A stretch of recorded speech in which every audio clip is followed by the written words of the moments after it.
Hit TV ప్రేక్షకులకు స్వాగతం సుస్వాగతం. దేవి భాగవతంకి స్వాగతం. మనము ఎంత తెలుసుకున్నా ఎంత చేసినా ఆచరణ లేకపోతే ఒక మహానుభావుడు చెప్పాడు, సునో ఆచార్ విచార్ ప్రచార్ అన్నారు. కేవలము విన్నాము, ఏదో మనకి ఇప్పుడు ఏవో వచ్చేస్తున్నాయి విన్నాము అంటే అది వ్యర్థమైనటువంటిదే అవుతుంది. వినదగున ఎవ్వరు చెప్పినా అన్నాడు వేమన. అంటే అన్నీ వినాలి. ఏది మంచిది, ఏది మనకి అనునయిస్తుంది, మనము ఏది పాటిస్తే మనకి మంచి జరుగుతుంది, ఎలా చేయాలి అనేటువంటి ఈ యొక్క విషయాన్ని గ్రహించగలిగితే అది ఎవరు చేయగలుగుతారండి? కేవలము జ్ఞానం సంపాదించినటువంటి జ్ఞానులు మాత్రమే చేయగలుగుతారు. విని దానిని ఆచరించి,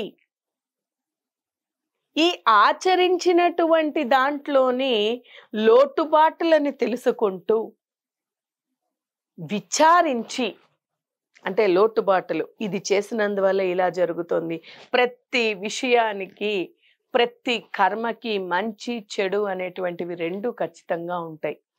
ప్రతి దానికి రెండు దారులు ఖచ్చితంగా ఉంటాయి. ఒకటి మంచి, ఒకటి చెడు దారి. మనము ఎంచుకునేటువంటి దారిని బట్టే మన జీవితం ఉంటుంది.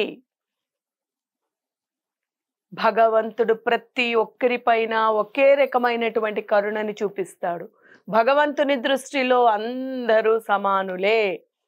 ఆయన చూపించినటువంటి ఆ యొక్క దారిని మనము ఎంచుకుని, అంటే మానవుడిని యొక్క శక్తి తనకి తాను, నేను కేవలం సాక్షిభూతుడినే. మనం ముందు కూడా చెప్పుకున్నాం, కృష్ణ పరమాత్ముడు ఆయన చెప్పాడు, మనకి గీతలో కూడా బోధించాడు, ఎవరి కర్మకి ఎవరికి వారే బాధ్యులు తప్ప ఎవరి కర్మకి నేను కర్తను కాదు, కారణం కాదు అన్నాడు. నీ కర్మకి నీవే కర్తవు. నీ యొక్క బాధకి, నీ యొక్క సంతోషానికి, నీ యొక్క జీవితానికి నీకు నువ్వే కారణము. అంటే మనము చేసేటువంటి కర్మ ఫలానుసారంగానే మన జీవితం గడుస్తూ ఉంటుంది. అందుకనే సత్కర్మలు చేయండి అంటారు. సత్కర్మలు చేసింటే పుణ్యఫలం వల్ల పుణ్యం లభిస్తుంది. దుష్కర్మలు చేస్తే దుష్కర్మల వల్ల పాపం వస్తుంది. ఈ రెండు కూడా అహంకారంతో కూడుకుని జరిగేటువంటివే. కాకపోతే రెండూ కూడా మళ్ళీ మళ్ళీ జన్మలు ఎత్తి వాటిని తొలగించుకోక తప్పదు. అందువల్ల జనమేజయుడు మళ్ళీ అడుగుతున్నాడు వ్యాసుల వారిని, వ్యాస మహర్షి, నీవు చూస్తే అంతటి మహానుభావులు ఉన్నారు, అహంకారాన్ని జయించినటువంటి వారు ఉన్నారు అని చెప్తున్నావు.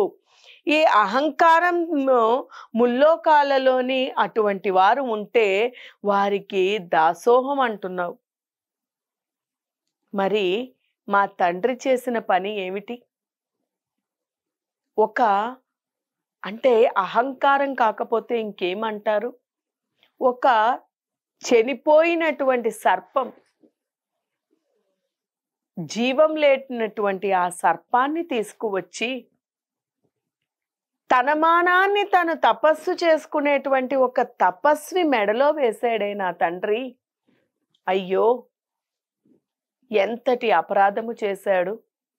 దీనికి కారణము అహంకారమే కదా, ఎంత అకృత్యము చేశాడు! ఇది ఎంత అకృత్యమైనటువంటి కార్యము! దీనికి కారణము అహంకారమే కదా. తేనె కోసం అనేటువంటి ఆశపడి ఈ చిటారు కొమ్మపైకి ఎక్కుతున్నాడు మానవుడు. అంటే అక్కడ తేనె పట్టు చిటారు కొమ్మకి, అంటే చివరి కొమ్మ యొక్క చివరికి పట్టింది.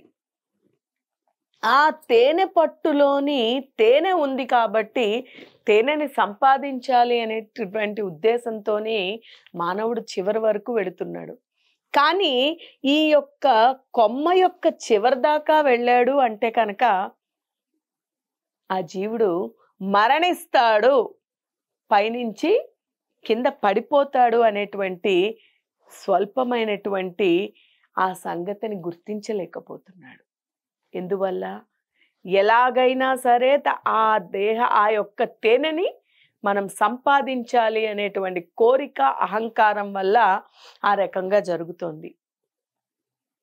అంటే అహంకారం అంతటికి కారణం అని చెప్తూ ఉన్నాడు. అయితే ఇంతకీ నువ్వు చెప్తున్నదేంటి? నా తండ్రి చూస్తే అలా చేశాడు. ఎలా చూసినా, ఎక్కడ చూసినా కూడా ముల్లోకాలలోని కూడా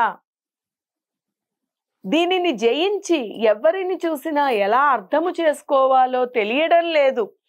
వ్యాస మహర్షి, నీవే నా సందేహాలన్నీ కూడా నివృత్తి చేయాలి. అయితే నువ్వు చెప్పినటువంటిది ప్రహ్లాదునికి నరనారాయణులకి యుద్ధం జరిగింది అని చెప్తున్నావు.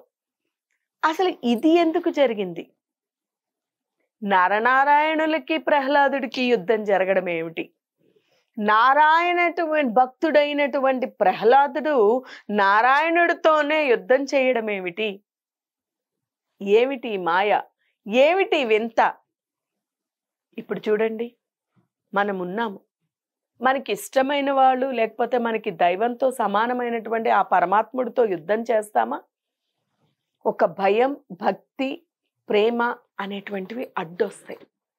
అమ్మో, మనం ఆయనతో యుద్ధం చేస్తే లేని ఇబ్బందులు వస్తాయేమో అనేటువంటి భయం. అలాగే ఆయనని ఎదిరిస్తే ఏం జరుగుతుందో అనేటువంటి ఆలోచన. ఇలా ఎన్నో వస్తూ ఉంటాయి. అటువంటిది మహాభక్తుడు, అంతటి భక్తుడైనటువంటి ఆ ప్రహ్లాదుడు నారాయణుడితోని యుద్ధం చేయడం ఏమిటి? నిజంగా ఇది సంభవించిందా? అసలు ఎందుకు జరిగింది?